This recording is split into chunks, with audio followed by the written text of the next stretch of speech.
కొట్టండి, చప్పట్లు కొట్టండి.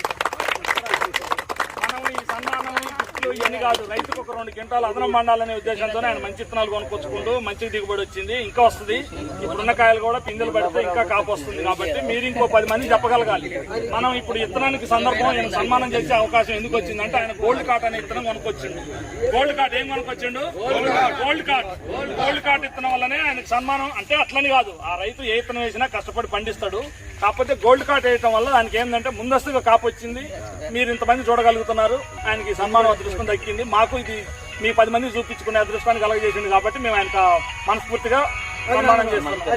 10 మందిలో ఇంకా ఆటోలు వస్తున్నాయి, కానీ మీకు పని ఉందని చెప్పి వెళ్ళిపోతున్నారని ఆగినాం. కానీ లేకపోతే మీకంటే ఇంకెక్కువ మంది ఉన్నారు. ఆటోలు వస్తున్నాయి ఎక్కువ మంది. ఒకసారి వచ్చినప్పుడు కూడా ఆయనకి ఇంకా ఎక్కువ మందిలో చేద్దాం అనుకున్నాం.